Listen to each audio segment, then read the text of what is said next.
ওসমান হাদির নামাজে জানাজা এবং দাফন সম্পন্ন হয়েছে গতকাল। গত বেশ কিছু সময়ের মধ্যে সবচেয়ে বড় জামাত হয়েছে তার নামাজে জানাজায়।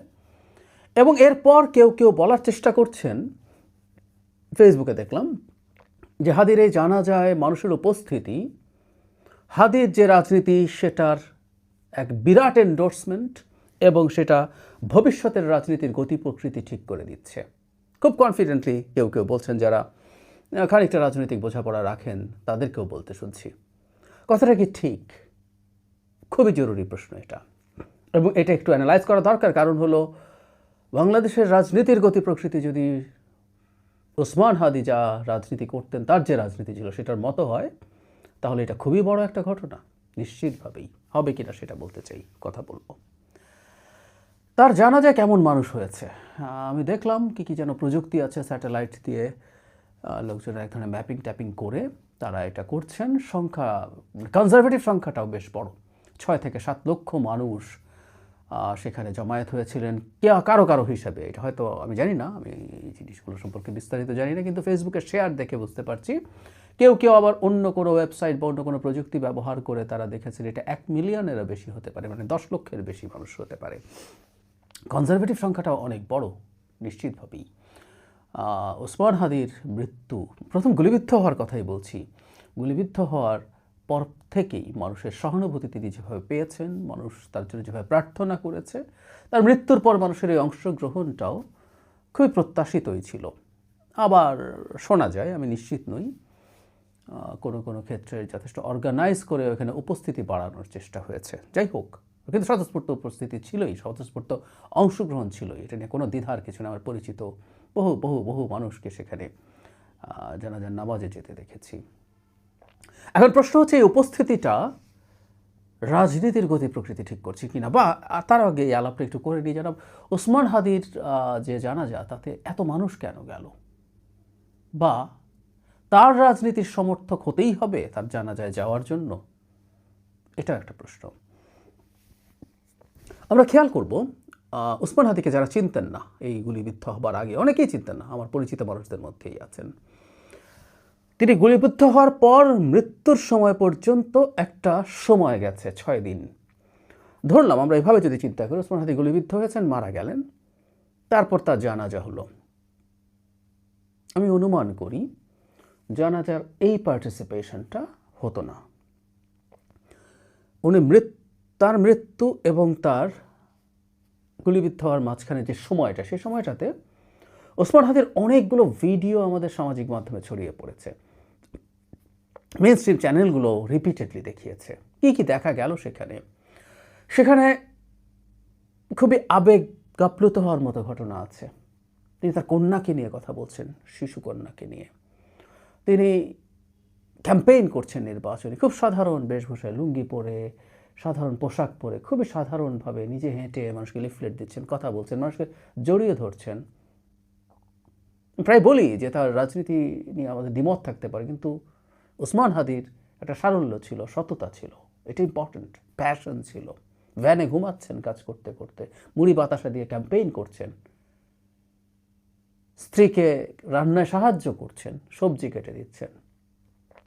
তার চাইতে বড় কথা, অনেকগুলো টকশো ছড়িয়ে ছিটিয়ে আসে যেখানে তিনি তার মৃত্যু নিয়ে কথা বলেন, আবেগাপ্লুতভাবে তিনি কীভাবে মারা যেতে চান, কীভাবে মিছিলে বুলেটে তার মৃত্যু শহীদ দিয়ে, তিনি বুলেট দিয়ে শহীদ হতে চান, তার কফিন কেমন হওয়া উচিত, অনেক অনেক খুবই আবেগাপ্লুত কথাবার্তা। মানে মনেই হতে পারে সামহাউ এত চমৎকারভাবে তাকে আবেগ আপ্লুত করার মতো কন্টেন্ট আমাদের সামনে এসে হাজির হয়েছে। তার চাইতে জরুরি কথা, তার রাজনৈতিক দুটো মতাদর্শ অন্তত মানুষকে খুব কানেক্ট করেছে। একটা হলো তার ভারত বিরোধিতা, আরেকটা হচ্ছে আওয়ামী লীগ বিরোধিতা। এ দুটো আমি আসবো। ফলে ইটস এ প্যাকেজ। একটা ব্যক্তি ওসমান হাদি, নানা ব্যাপারে তার জীবন দর্শন, এবং বাংলাদেশে খুবই পপুলার দুটো ব্যাপার, ভারত বিরোধিতা এবং আওয়ামী বিরোধিতা, তারকে কানেক্ট করতে সাহায্য করেছে। যারা তাকে চিনতেন, আর যারা চিনতেন না তারা নতুন করে কানেক্টেড হয়েছেন। ফলে তার প্রতি মানুষের আবেগ তৈরি হয়েছে, এবং শেষ পর্যন্ত যেহেতু মানুষ দীর্ঘ সময় থেকে তার জন্য প্রার্থনা করেছে, অনেকগুলো দিন, অনেকগুলো মানে অনেক না, তারপরও একটা মানুষ জীবন মৃত্যু সন্ধিক্ষণে 6 দিন থাকা it's a huge amount of time. ফলে মানুষ পার্টিসিপেট করেছে। তার প্রতি ভালো লাগা, তার প্রতি শুভকামনা, তার প্রতি ভালোবাসা, এটা থেকেই তারা গেছেন। আমি তাই মনে করি এর জন্য তার রাজনীতি সমর্থন করতে হবে তা না। তো এর এক ধরনের ডানপন্থী মুসলিম আইডেন্টিটির রাজনীতি করতেন, মুসলিম ন্যাশনালিজম আমরা এভাবে বলবো, রাজনীতি করতেন। এবং যেটা আমি তাকে প্রশংসা করি, প্রায় প্রশংসা করি, সেটা হচ্ছে এটার জন্য যে কালচারাল যে প্রস্তুতি প্রয়োজন, কালচারাল যে গ্রাউন্ড তৈরি করা প্রয়োজন, সেটা তিনি করতে গিয়েছিলেন। তিনি কিন্তু হ্যাঁ, একটা সময় শুরুর দিকে তিনি খুবই রাফ কথাবার্তা বলেছেন, আক্রমণাত্মক কথাবার্তা বলেছেন, অনেক ক্ষেত্রে সব ভেঙে চুরে দাও ধরনের কথাবার্তা বলেছেন। কিন্তু পরবর্তীতে তিনি সেখান থেকে সরে এসে একটা প্ল্যাটফর্ম তৈরি করেছেন, ইনকিলাব কালচারাল সেন্টার, মঞ্চ তো ছিলই। সেখানে থেকে তিনি চেষ্টা করেছেন তার যে রাজনীতি, তার যে রাজনৈতিক চিন্তা, সেটাকে গ্রো করা। এটা নিয়ে অনেকের অভিযোগ আছে যে এই ইনকিলাব কালচারাল সেন্টার আদতে কোনো রাজনৈতিক দলের একটা ভিন্ন প্ল্যাটফর্মের জায়গা কিনা, প্রশ্ন থাকতে পারে, এবং এগুলো উড়িয়েও দেওয়া যাবে তা বলছি না। কিন্তু তিনি আমাদের সামনে যা যা করছিলেন সেগুলো সেভাবেই আসছিল আমাদের সামনে। ফলে তার যে রাজনীতি, বাংলাদেশে এখনও এই রাজনীতির যে অনেক ট্র্যাকশন আছে আমি মনে করি না। আমি তাহলে এভাবে বলি, জনাব ওসমান হাদির রাজনীতি যদি ভবিষ্যতের রাজনীতির গতি প্রকৃতি ঠিক করে দেয়, উনি যদি গুলিবিদ্ধ না হতেন, ঢাকা 8-এ কি তিনি জিততেন? বা তিনি কি সিগনিফিক্যান্ট নাম্বার অফ ভোটস পেতেন? তার যে আসন, সেই আসনে যিনি বিএনপির প্রার্থী, তার বিরুদ্ধে অনেকেই অনেক রকম অভিযোগ করেন, অবশ্যই খারাপ ধরনের অভিযোগ। আমরা যদি তর্কের খাতিরে ধরে নিই অভিযোগগুলো সত্যতা আছে, তারপরেও কি ওসমান হাদি জিততে পারতেন? কোনোভাবে সম্ভব ছিল? কাছাকাছি যেতে পারতেন? কত ভোট পেতেন? আমি ব্যক্তিগতভাবে মনে করি, আবারও বলছি, ইটস মাই ওন অপিনিয়ন, তিনি জামানত হারানোর সম্ভাবনাই বেশি ছিল নির্বাচন করলে। তারপরে হাদির এই নির্বাচনে অংশগ্রহণের যে টাইপ যা করতে গেছেন, এটাকে কিন্তু আমি হাইলি অ্যাপ্রিসিয়েট করি। তিনি মানুষের কাছে ফান্ডিং চেয়েছেন, কত টাকা এসছে প্রতিটা টাকার হিসাব দিয়েছেন, অলিতে গলিতে নিজে ঘুরেছেন, সাধারণ একটা পরিবারের একজন হয়ে এমপি হওয়ার তাকত, সাহস দেখিয়েছেন। এটাই নতুন রাজনীতি, এটাই নতুন বন্দোবস্ত হওয়া উচিত বলে আমি মনে করি, সত্যিই মনে করি। কিন্তু তারপরও কি পেরে উঠতেন? এবার প্রশ্নই আসে না। তাহলে ওসমান হাদি তার যে রাজনীতি, সেগুলো থাকার পরও যদি তার সিটেই খারাপ ধরনের ফলাফল করেন, যদি আমি সঠিক হয়ে থাকি, তাহলে তার রাজনীতি, এই জানাজা দেখে তার রাজনীতি বাংলাদেশের ভবিষ্যৎ রাজনীতি হয়ে যাবে, এটা মনে করার কোনো যৌক্তিক ন্যূনতম কোনো কারণ আছে? আবেগ ভালোবাসা ভিন্ন জিনিস, আর ভোট দেওয়াও ভিন্ন জিনিস। ব্যক্তি হাদিকে, তার এই অকাল মৃত্যুকে কোনোভাবেই মানুষ নিতে পারেনি। সমালোচনার পরও বহুবার বলেছি, ওসমান হাদির রাজনীতি আমি সমর্থন করি না, কোনোভাবেই না। এমনকি টক শোতেও তার সাথে বিভিন্ন ব্যাপারে তার দৃষ্টিভঙ্গি নিয়ে তার সাথে আমার ডিবেটও হয়েছে অন রেকর্ড। কিন্তু আমি বা এরকম আরও অনেকেই যারা তার রাজনীতি পছন্দ করেন না, তিনি রাজনীতির যে প্রকাশভঙ্গির জন্য একটা সময় খুবই বিখ্যাত অথবা কুখ্যাত হয়েছিলেন, সেটাও আমি পছন্দ করি না, সিরিয়াসলি পছন্দ করি না। আমি মনে করি রাজনীতিতে এই ধরনের ভাষার ব্যবহার, এটার পক্ষে থিওরিটিক্যাল এক্সপ্লানেশন ভিত্তি দেওয়ার চেষ্টা করেছেন অনেকে, সেটা দিতেই পারেন, এটা দিতেই পারেন, ইটস মাই চয়েস, আমি এইটা নেই না। কিন্তু তারপরও তো ওনার এইভাবে মৃত্যু আমরা কোনোভাবে মেনে নিতে পারিনি। ফলে সহানুভূতি আছে, ভালোবাসা আছে, তার জন্য দোয়া আছে, তাই তার জানাজায় মানুষ গেছেন, এটাকেই এখন পোট্রে করার চেষ্টা করেছে। এই জন্য মনে হয় যে সামহাও এই যে কিছু কিছু ক্ষেত্রে কিছুটা অর্গানাইজ করার চেষ্টা করা হয়েছে বলে যে শোনা যায়, এই কারণেই কি যে আমি একটা পোট্রে করলাম যে বাংলাদেশের ভবিষ্যতে মুসলিম ন্যাশনালিজম বা ইসলামী আইডেন্টিটি পলিটিক্স, উনি নিজে অবশ্য আইডেন্টিটি পলিটিক্স ভাবে বলেন, কিন্তু তার মধ্যে এক ধরনের মুসলিম ন্যাশনালিজম ছিল, এটা আমরা বলতে পারি।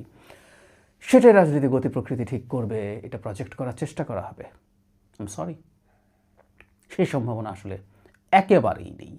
যারা ওখানে তার জানাজায় গেছেন, এটা অন্যান্য সব ভোটের বা ভোটারের কথা বাদই দেই, যারা তার জানাজায় গেছেন তারাও অসংখ্য মানুষ আছেন যারা মধ্যপন্থী দলকেই ভোট দেবেন। আমি আরও স্পষ্টভাবে যদি বলি, বিএনপিকে ভোট দেবেন, বিএনপির সমর্থক, বিএনপির ভোটার প্রচুর মানুষ জানাজায় উপস্থিত থাকতে গেছেন। হাদিকে ভালোবাসা, হাদির প্রতি সহানুভূতি এবং সহমর্মিতা থাকা, তাকে দোয়া করার সাথে তার রাজনীতি এন্ডোর্স করার পুরোপুরি সম্পর্ক নেই। অবশ্যই তার রাজনীতি যারা এন্ডোর্স করেন তাদের অনেকেই গেছেন, তার রাজনীতি থাকলে যে রাজনীতিকে মানুষ এগিয়ে নিয়ে যেতে চায়, ছড়িয়ে দিতে চায়, সেই মানুষ গেছেন। কিন্তু যারা গেছেন, যতজন গেছেন, এটা দ্বারা এই শোকেসিং হয়, একেবারেই একমত নই। একজন ব্যক্তি হাদির প্রতি ভালোবাসার বহিঃপ্রকাশ হচ্ছে নানা কারণে, যে বললাম নানা কিছু আমাদের সামনে আসলো, সেই জিনিসগুলো ছিল তার ভাষা, তার কানেক্ট করার চেষ্টা।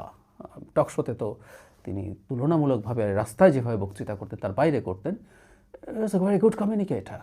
তিনি মানুষের সাথে তার কমিউনিকেশন দেখাতে পেরেছেন।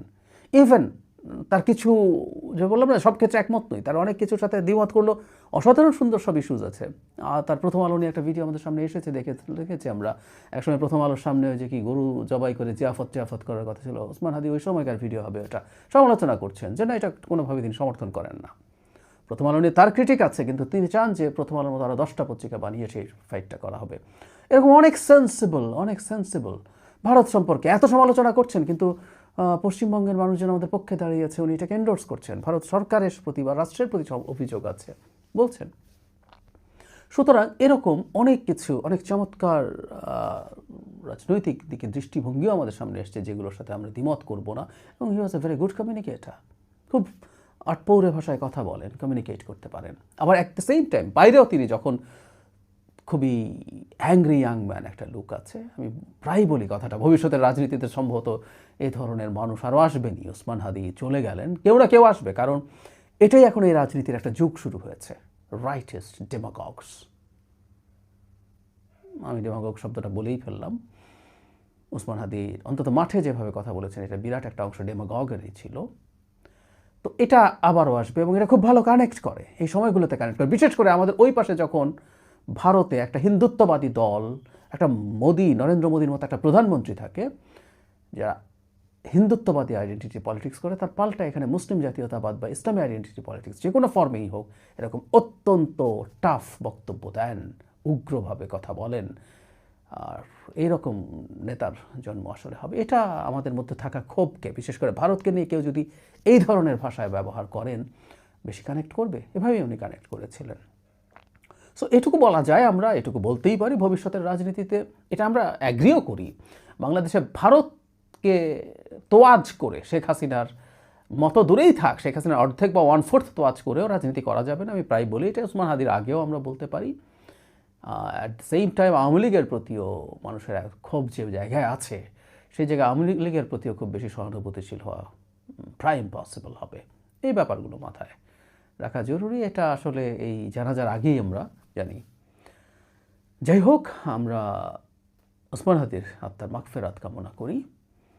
কিন্তু ওই যে বললাম, তার মৃত্যুর পর থেকে প্রতি মুহূর্তে তাকে নিয়ে রাজনীতি হচ্ছে। আমি রাজনীতি হচ্ছে কথাটাকে খারাপ অর্থে বলি না, মানুষকে নিয়ে রাজনীতি হয়, লাশকে নিয়ে রাজনীতি হয়।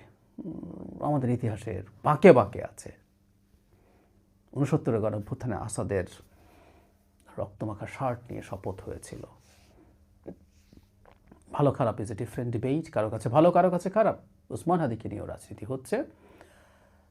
তো রাজনীতি যেটা হয়, এক পক্ষের যদি অপিনিয়ন থাকে, আরেক পক্ষের, আমার পক্ষের কথাটা আমি জানিয়ে রাখলাম, অহেতুক আমরা এই জানাজাটাকে ওভাবে প্রজেক্ট করার চেষ্টা করছি রাজনৈতিক উদ্দেশ্যে। অনেকেই বুঝে এটা করছেন, কারণ এটার মাধ্যমে তারা মনে করেন যে তাদের ভবিষ্যতে রাজনৈতিক ফায়দা হবে।